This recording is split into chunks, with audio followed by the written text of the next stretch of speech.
शुभविवाह मालिकेच्या आजच्या भागामध्ये पौर्णिमा म्हणत असते की अभिजित, तुम्ही काय करत होतात आणि आईशी नेमकं तुमचं काय बोलणं चालू होतं.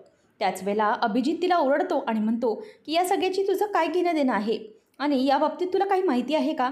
नाही ना, तर मग शांत बस. ती म्हणते की असं कसं, या सगळ्याशी माझा अगदी जवळचा संबंध आहे म्हणून म्हणते मी. तेव्हा तो म्हणतो की काय, कसला जवळचा संबंध आहे, जरा मला सांगशील का.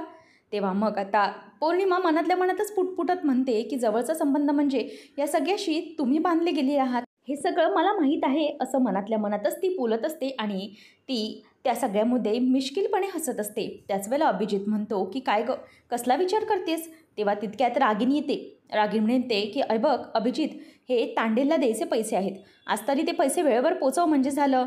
तेव्हा अभिजित म्हणतो की काही हरकत नाही आई, ठीक आहे. मग आता ती म्हणते की चालेल चल.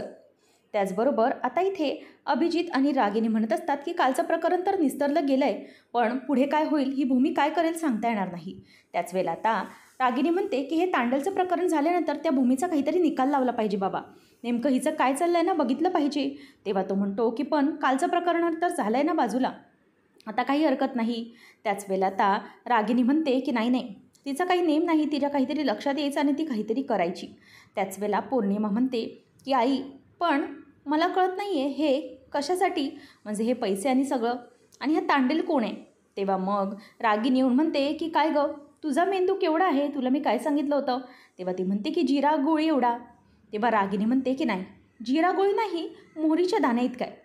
मग तो तेवढाच ठेवायचा, नाही तर ठेसला जाईल, जास्त वापरू नकोस, संपेल तो. त्याच वेळेला तिथून आता अभिजित निघून जातो आणि त्यानंतर रागिनी पुन्हा म्हणते की बघितलंस ना केवढा आहे, मोहरी एवढा, जास्त त्याला वापरलास तर तो झिजून जाईल, म्हणून जास्त काही तुझा मेंदू तू वापरू नकोस, असं म्हणून ती निघून जाते. पौर्णिमा मनातच म्हणते की काय आई, तुम्हाला काय वाटतंय की माझा मेंदू मोहरीच्या दाण्या एवढा आहे. नाही, मोहरीच्या दाण्या एवढा तर माझा मेंदू अजिबातच नाही. तुम्ही जर रागिनी पटवर्धन असाल ना, माझं नाव देखील पौर्णिमा देसाई आणि पटवर्धन आहे, त्याच्यामुळे लक्षात ठेवा, मी जे काही करेन ते व्यवस्थितच करेन आणि तुमच्या विरोधामध्ये असा पुरावा सापडला आहे ना की तुमची बोलणी बंद होऊन टाकेल.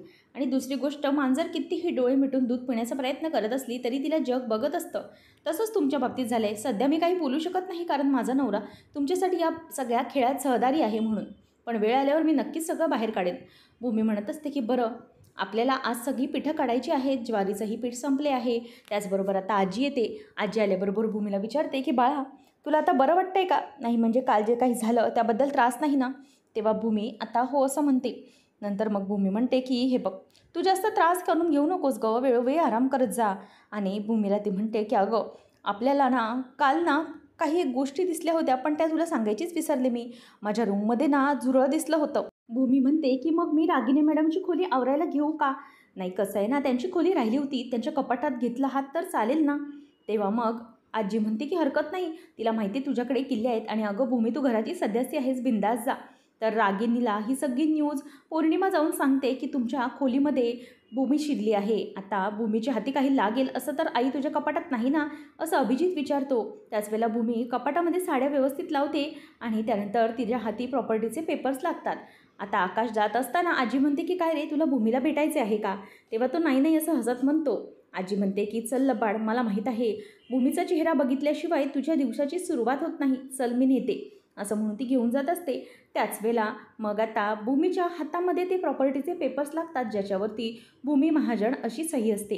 आता भूमी महाजन अशी सही ऐकल्यावरती ती खूपच घाबरते आणि इथे रागिनी आणि अभिजित तिच्या खोलीकडे धाव घेत असतात.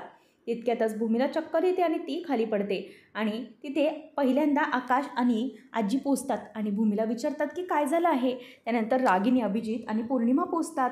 ती म्हणतात की काय गं, काय झालं आहे तुला, आणि भूमी तुला चक्कर कशी आली. इथे अभिजित पण विचारू लागतो की अरे आकाश, नेमकं काय झालं आहे. आकाश म्हणतो की काय माहिती, तिथे चक्कर येऊन पडली. तेव्हा मग आता रागिनीच्या समोर ते पेपर्स असतात आणि ते पेपर्स बघून तिला कळलेलं असतं की हे पेपर्स भूमीच्या हाती लागलेत सहीचे, म्हणूनच की काय की भूमीला चक्कर आली. आता ती समोर ते पेपर्स बघते आणि पेपर्स हातात घेऊन ते लपवण्याचा प्रयत्न ती करू लागते. त्यानंतर आपल्याला पाहायला मिळतं की आजी म्हणत असते की भूमी बाळा, तुला नेमकं काय झालं आहे, कसला त्रास होतो आहे तुला. आणि भूमी त्याच वेळेला पाणी शिंपडल्यावरती उठते आणि भूमी महाजन असं म्हणू लागते. त्यानंतर मग आकाश म्हणतो की भूमी, काय होतं आहे तुला, तुला अशी चक्कर कशी आली अचानक. तेव्हा ती म्हणते की ते प्रॉपर्टीचे पेपर्स होते आकाश, त्याच्यावरती माझी सही नव्हती, भूमी महाजन अशा नावाची. तुझ्या प्रॉपर्टीच्या पेपर्सवर माझी भूमी महाजन अशी सही का असेल? मी तर भूमी देसाई आहे, मग महाजन हे नाव माझ्या मागे का जोडलं गेलं आहे मला काहीच कळत नाही आहे. हे ऐकल्यावर आकाश म्हणतो की अगं भूमी, काहीतरी काय बोलतेस तू? तुझी सही आणि तेही प्रॉपर्टी पेपर्सवर. तेव्हा ती म्हणते की आकाश, खरं सांगते, मी माझ्यावर विश्वास ठेव. तिथे मी मगाशी पेपर्स पाहिले आणि ते पेपर्स पाहून तर मला गरगरायला लागलं आणि मी चक्कर येऊन खाली पडले. आता हे सगळं अभिजित बघत असतो आणि त्यानंतर आजी आणि आकाश भूमीला शांत करण्याचा प्रयत्न करत असतात आणि भूमी म्हणत असते की नाही, हे काही माझ्या विरोधाभासात नाही, हे खरं आहे आणि हे सत्य आहे, मी ते पेपर्स पाहिले. आकाश, हवं तर तू बघ ना. तेव्हा रागिनी म्हणते की अगं भूमी बाळा, त्या पेपर्सवरती तुझी सही असूच कशी शकते? अगं मला कळत नाही, काल तुला तो तसा माणूस आल्याचा भास झाला आणि आज असा हा प्रॉपर्टी पेपर्सचा. नेमकं काय होतं आहे काय तुझ्या बाबतीत? मला तर वाटतं आहे की तुला ना खरंच खूप आरामाची गरज आहे बाळा. तू या सगळ्याची दगदग नको करत राहू, सगळं राहू दे काम हवं तर, पण तू तुझ्या घरी जा आणि थोडे दिवस आराम कर. तेव्हा आकाश म्हणतो की नाही, मला तरी असं वाटत नाही आत्या की सारखे सारखे भूमीला अशा प्रकारे भास होत असतील. याच्यामागे नेमकं काहीतरी कारण असेल जे आपल्याला शोधलं पाहिजे. भूमीला असं सारखा सारखा भास तर नाही होणार. असं सगळं तो बोलून दाखवतो. त्यानंतर ती म्हणते की हे बघ, हवं तर तू पेपर्स बघ, तुला काय वाटतंय? त्यानंतर भूमी म्हणते की नाही, असं मी खरंच म्हणत नाही आहे, मला खरंच हे पेपर्स दिसले. हा प्रत्येक वेळेला मला भास नाही होऊ शकत आणि मी ते पेपर्स पाहिले, मला गरगरलं आणि मी खाली पडले. दॅट्स इट, मला बाकी काही म्हणायचं नाही. आणि हवं तर ते पेपर्स आकाश तू बघू शकतोस, ते पेपर्स बघ म्हणजे तुझ्या लक्षात येईल. तेव्हा आता रागिनी म्हणते की बरं आकाश, भूमीच्या शांती कर, भूमीच्यासाठी हे पेपर बघ तू. आणि तो पेपर्स बघतो आणि त्या पेपर्समध्ये पूर्णपणे कोरे कागद भरलेले असतात. आकाश भूमीला म्हणतो की भूमी, हे बघ, हे तर सगळे कोरे कागद आहे, मग तुला पेपर्सवरती सह्या कशा दिसल्या? तेव्हा आता आकाशच्या म्हणण्यानुसार भूमी ते पेपर्स बघते तर तेही ब्लँक्स असतात. मग आता आकाश म्हणतो की भूमी, मला तरी वाटतं आहे की तुला काहीतरी वेगळंच वाटतं आहे. भूमी महाजन अशी सही कशी असेल ना तुझी, आणि या पेपर्सवर तेही कोऱ्या कागदावर? तुला तर काहीतरी असा विरोधाभास झाला असेल असं मला वाटतंय. ते पाहून भूमीला पुन्हा वाईट वाटतं. ती म्हणते की नाही नाही, असं कसं होऊ शकतं? आणि त्यानंतर भूमी आता चक्कर येऊन पडलेली असतानाच रागिनीने अभिजितला खुणावलेलं असतं आणि ते पेपर्स गायब करण्यासाठी सांगितलेले असतात. सगळ्यांचं लक्ष भूमीकडे असतानाच अभिजित आता रागिनीजवळ गेलेला असतो आणि ते पेपर्स घेऊन रागिनीच्या गादीखाली त्याने टाकलेले असतात आणि त्यानंतर तो पुन्हा भूमीला उठवण्यासाठी गेलेला असतो. असा सगळा प्रकार रागिनीने केलेला असतो आणि तिने शितापीने ते प्रॉपर्टीचे पेपर्स व्यवस्थित आता लपवलेले असतात. आजी आणि सगळेजणं भूमीला म्हणतात की बाळा प्लीज असा त्रास करून घेऊ नकोस ना. भूमी म्हणते की नाही, मी खरंच त्रास करून घेत नाही आहे, हे काहीतरी वेगळंच प्रकरण आहे. मी खरं सांगते की या पेपर्सवरती मी माझी सही बघितली आणि तेही भूमीच्या महाजन या नावाने. तेव्हा भूमीच्या डोक्याला आता त्रास होऊ लागतो. भूमी म्हणते की आई गं, माझं डोकं खूप दुखत आहे. तेव्हा आकाश म्हणतो की भूमी प्लीज शांत हो, तुला काही होणार नाही, अगदी तू तुझ्या डोक्यातलेही विचार बंद करून टाक. तेव्हा आता लगेच रागिनी त्याचाच फायदा उचलून म्हणते की आकाश, हे बघ, हिची मानसिक स्थिती ठीक नाही आहे, म्हणूनच तुला सांगते की हिला जरा काय आराम करू दे. हिला आराम केल्यानंतरच बरं वाटेल, हिच्या डोक्यातलं जे काही आहे ना ते सगळं निघून जाईल. आकाश म्हणतो की पण आत्या, अगं तिला प्रत्येक वेळेला भास कसे होतील? काल झाला ठीक आहे, पण रोज रोज कसे भास होऊ शकतील? भूमी म्हणते त्याच्यात काहीतरी तथ्य असेलच. त्याच वेळेला भूमीला आकाश म्हणतो की तू शांत हो, आपण हे सगळं प्रकरण शोधून काढूया, नेमकं काय आहे ते. तू प्लीज या सगळ्याचा विचार करू नकोस, असं म्हणून तो भूमीला शांत करत असतो. आता भूमी स्वतःचं डोकं धरून असते, तिला काय बोलावं काय नाही हे काहीही सुचत नसतं. नंतर भूमीला तिच्या खोलीमध्ये झोपवलं जातं आणि मानसी म्हणते की हे घे लिंबू सरबत, या सरबताने तुला बरं वाटेल आणि साखर पोटात केली की जरा तरतरी येईल.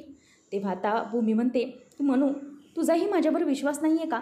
तुलाही असंच वाटतंय का की मी काहीतरी खोटं बोलते किंवा मला भास झाला आहे? तेव्हा मग आता मानसी म्हणते की अगं ताई, मी असं म्हणत नाही की तू खोटं बोलतेस, पण त्या पेपर्सवर भूमी महाजन असं नाव का असेल? तेव्हा मग ती म्हणते की हो ना, मलाही कळत नाही आहे. जर प्रॉपर्टीचे पेपर्सवरती नावच असेल तर भूमी देसाई असलं हवं होतं ना, भूमी महाजन कसं नाव असेल? आणि मानसी तिला समजावत म्हणते की हे बघ ताई, शांत हो तू, कसलाही विचार करू नको. आता आकाश भाऊजी या सगळ्याला शोध घेणारच आहेत. तेव्हा ती म्हणते की हो गं, आकाश या सगळ्याचा शोध घेईलच, पण नेमकं हे सगळं काय प्रकरण आहे मला कळतच नाही आहे ना. तेव्हा ती म्हणते की तू या सगळ्याचा विचार नको करूस, सगळं होईल व्यवस्थित. आता तू विचार करते म्हणजे तुझा आणि तुझ्या तब्येतीचा, तू आराम कर व्यवस्थित. हे लिंबू सरबत पी आणि जरा वेळ झोप, म्हणजे कसं आहे ना तुझं डोकं जरा शांत राहील. मग ती म्हणते की हो ना, मलाही कळत नाही हे सगळं कसं होतं आहे, पण मला भीती वाटते की कोणीही काही एकमेकांपासून लपवत नाही ना, अशी चिंता मला लागून राहिली आहे. त्याच वेळेला मानसी म्हणते की ताई असं काही नाही, तू शांत राहा आणि बघ तू आराम कर, म्हणजे तुला लवकरात लवकर बरं वाटेल. तर इथे आकाश आणि आजी आणि रागिनी एका रूममध्ये असतात. रागिनी म्हणत असते की आकाश हे नेमकं काय आहे भूमीच्या बाबतीत, हे भास खूप वाढत चालले आहेत, बघितलं पाहिजे असं काय घडतंय तिच्या बाबतीत. तेव्हा आता आकाश म्हणतो की हे बघ आत्या, एक वेळेस आपण धरून चालूया की काल जो झाला तो भूमीला भास झाला, पण आजचं काय, मला तरी वाटतंय ना की आजच जो भास झाला आहे ना तो भास नसावा, ते भूमीचं सत्य असावं. आणि भूमीला ते पेपर्स दिसले याचा अर्थ ते खरं सत्य असेल, पण या सगळ्याचा शोध घेतला पाहिजे की नक्की ते पेपर्स आता गेलेत कुठे. कारण तिला जर दिसायचंच असतं ना तर तिला भूमी देसाई असं नाव दिसलं असतं. डॉक्टरांनी जर सांगितलं आहे की तिला काही आठवत नाही, मग तिला भूमी देसाई असं नाव न दिसता भूमी महाजन असं नाव कसं दिसलं, याच्यात जरा शंका वाटते. तेव्हा आजी म्हणते की हो आकाश, मलाही तुझं म्हणणं पटतं आहे. जर तिला आठवायचंच असतं तर भूमी देसाई असं नाव दिसलं असतं ना, महाजन हे नाव तर तिच्या खिजकिणीतही नाही, मग हे कसं झालं असं आकाश म्हणायला लागतो. त्यानंतर मग रागिनी म्हणते की असं असेल का आकाश, तुला आठवतं आहे का की डॉक्टर काय म्हणाले होते. डॉक्टर म्हणाले होते की भूमी तिच्या आयुष्यातला एकच तुकडा विसरून गेली, तुझ्याशी लग्न झालं आहे हा तुकडा ती विसरून गेली. नाही म्हणजे मला तरी असंच वाटत आहे की डॉक्टरांनी सांगितल्याप्रमाणे भूमी ही तुमचं लग्न विसरून गेली आहे, आणि पण त्यातला एखादा तुकडा तिच्या लक्षात आला असेल तर. आणि तुझंही प्लॅनिंग तसंच होतं ना की भूमीला इथे ठेवल्यामुळे तिला सगळं आठवू शकेल, म्हणूनच असं झालं असेल की भूमीला त्यातला एक तुकडा आठवला असेल, तिचं आडनाव भूमी महाजन, म्हणूनच तिला हे सगळं झालं असेल. तिला आठवड्यामुळे जर हे सगळं झालं नसेल ना, असं आता इथे रागिनी त्याला शक्यता बोलून दाखवते आणि आकाशचं तोंड ती बंद करून टाकते. पुढच्या भागामध्ये आपण पाहणार आहोत की आकाश हा रामाच्या मंदिरामध्ये चाललेला असतो आणि तो चढत असताना म्हणत असतो की प्रभू श्रीरामा, आपल्या बायकोचा विरह काय असतो हे तुमच्यापेक्षा जास्त कोणाला माहीत असणार आहे, म्हणूनच मी आता तुमच्याकडे माझ्या जमेल तसं पायाने चढून येणार आहे. माझं म्हणणं मान्य करा आणि लवकर भूमीला सगळं आठवू दे आणि ती माझ्या आयुष्यात पुन्हा येऊन दे. म्हणूनच आता आकाश हा त्या चेअरशिवाय वरती चढायला बघत असतो, तितक्यात भूमी येते आणि त्याचा तोल सावरते. दोघांच्याही अंगावर तो शेला जातो. अशाच मालिकांच्या अपडेट्ससाठी आताच आपल्या चॅनलला सबस्क्राईब नक्की करा.